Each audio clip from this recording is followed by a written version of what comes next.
कांग्रेस हो या बहुजन समाज पार्टी या आम आदमी पार्टी, ये तीनों एक ही थैले के चट्टे बट्टे हैं। जब देश की बात आएगी, स्वधर्म की बात आएगी, तो इससे बढ़कर के कुछ नहीं हो सकता है। इससे बढ़कर के कुछ नहीं हो सकता है। हमारे पूर्वजों ने यही तो हमें प्रेरणा दी है, यही कारण रहा है। एक विदेशी आक्रांता 500 वर्ष पहले अयोध्या में रामलला के मंदिर को क्षतिग्रस्त करता है, अपवित्र करता है, लेकिन जब ये देश स्वतंत्र था, हम मानते थे कुछ नहीं हो सकता। तब भी हिंदू लड़ता रहा, लाखों हिंदुओं ने अपनी शहादत दी, लेकिन 1947 में देश आजाद होता है। बहनों और भाइयों, स्वतंत्र भारत में कांग्रेस का दायित्व था कि पहला कार्यकर्ता अयोध्या में रामलला के भव्य मंदिर के निर्माण का मार्ग प्रशस्त करता। कांग्रेस ने नहीं किया, क्योंकि कांग्रेस को भारत की आस्था का नहीं, अपने वोट बैंक की चिंता थी। उन्हें सत्ता चाहिए थी, देश की कीमत पर सत्ता। याद करिए, पाकिस्तान में ननकाना साहिब कॉरिडोर बनाने के लिए कांग्रेस ने रोड़े अटकाने का कार्य किए थे। आज भी ननकाना साहब में, वहां पर जब गुरु गोविंद सिंह जी महाराज की प्रकाश पर्व आता है, वहां पे हरि कीर्तन नहीं करने दिया जाता है, रोका जाता है।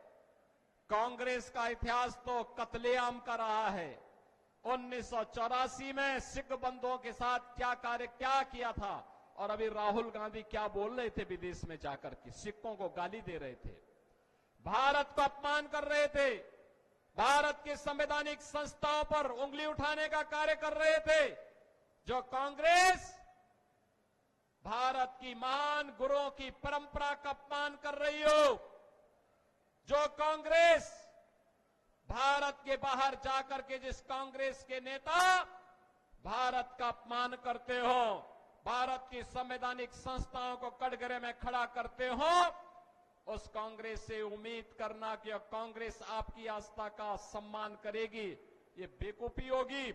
और कांग्रेस जो की थी, उसको उसके हालात पर पहुंचाने का काम जनता जनार्दन ने किया। बहनों और भाइयों, आज कांग्रेस का ढांचा वैसे ही जर्जर हो चुका है जैसे अयोध्या में बाबरी ढांचा था। एक धक्का और दो, बाबरी ढांचे को तोड़ दो, ये नारा जब राम भक्तों ने लगाया था, तो बाबरी ढांचा हमेशा के लिए ध्वस्त हो गया। और बाबरी ढांचा तो ध्वस्त हुआ, गुलामी का ढांचा ध्वस्त हुआ, अयोध्या में राम मंदिर निर्माण का मार्ग प्रशस्त हुआ। और मैं आपका यही आह्वान करने के लिए आया हूं, जो ये लोग जाति की राजनीति करके आपको विभाजित करना चाहते हैं, मैंने कहा था ना कि बटोगे तो कटोगे, एक रहोगे तो नेक रहोगे। कोई माई का लाल आपका बाल बांका नहीं कर पाएगा। याद करिए, उत्तर प्रदेश में 17 के पहले दंगे होते थे, हर दूसरे तीसरे दिन दंगे होते थे। बेटी असुरक्षित थी, बहनें असुरक्षित थी, व्यापारी असुरक्षित थे, उनका कोई सम्मान नहीं होता था। और पिछले 7.5 वर्ष में उत्तर प्रदेश में कोई दंगा नहीं हुआ है, कोई दंगा नहीं हुआ है। दंगाई या तो यूपी छोड़ चुके हैं या राम नाम सत्य है की यात्रा में निकल चुके हैं। आज यूपी पे दंगा नहीं होता, कोई बेटी और बहन की सुरक्षा में सेंध नहीं लगाता है, कोई किसी व्यापारी के सम्मान के विरुद्ध कार्य नहीं करता है।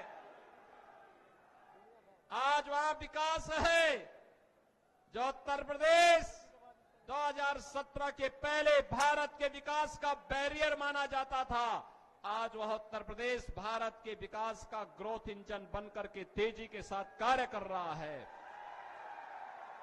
अयोध्या में रामलला का भव्य मंदिर का निर्माण भी हो गया है। 5 सदी के बाद इंतजार समाप्त हुआ, अयोध्या में रामलला विराजमान हुए। और ऐसे ही हरियाणा में पिछले 10 वर्ष के अंदर हुआ है एक परिवर्तन जिस हरियाणा को कांग्रेस ने परिवारवाद के, भ्रष्टाचार के गर्त में डुबोने का काम किया था, चाहे कांग्रेस रही हो, चाहे इनलो रही हो, और चाहे वह दिल्ली के अंदर झाड़ू लगाने वाली पार्टी हो। याद रखना, बहुजन समाज पार्टी के हाथी का पेट इतना बड़ा है वो कभी भरता नहीं है, कभी नहीं भरने वाला है, वो वोट खराब हो जाएगा। याद रखना। और मैं यही कहने के लिए आज आपके पास आया हूं, बहन और भाइयों, कोई ऐसी गलती मत कर देना कि जो आपस में बंटे। याद रखना, बंटे तो कटे, ये कभी नहीं होने देना है। और ये कांग्रेस का जो हाथ है ना, ये अभी हालात को और बिगाड़ने के लिए आया है। कांग्रेस का हाथ बिगाड़ेगा हालात, और विकास की जो रफ्तार है, नायब सिंह सैनी की सरकार को लाने के लिए आवश्यक है। यह नायब सिंह सैनी की सरकार इस विकास की रफ्तार को स्पीड अप करने के लिए आवश्यक है, और इसीलिए हम लोग आए हैं।